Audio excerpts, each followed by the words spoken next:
મિત્રો જય માતાજી, જય શ્રી કૃષ્ણ. આઈ હોપ કે તમે બધા જ મજામાં હશો. આજે છે ઉત્તરાયણનો દિવસ અને ઉત્તરાયણના દિવસે તમને બધા લોકોને હાર્દિક હાર્દિક શુભકામનાઓ.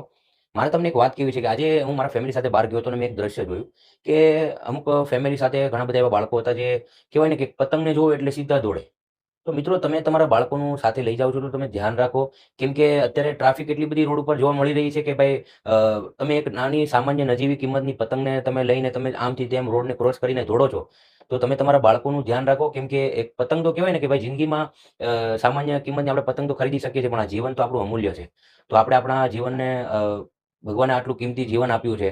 અને અત્યારે સમાજની અંદર તમે ઘણી બધી એવી ઘટનાઓ જોવો છો. સોશિયલ મીડિયાના માધ્યમથી તમારી પાસે એવી ઘણી બધી ઘટનાઓ તમારા ફોનની અંદર તમારા સુધી પહોંચતી હોય છે કે તમે જોતા હોય છો કે બાળક ટેરેસ ઉપર હોય છે ને થાંભલા ઉપર પતંગ લેવા માટે જાય છે ને ત્યાં એનું કરંટ લાગવાથી એનું મૃત્યુ થાય છે. તો પછી ટેરેસ ઉપરથી નીચે પણ પડી જાય છે. તો મિત્રો આપણે જ આપણા બાળકોનું ધ્યાન રાખવાનું છે.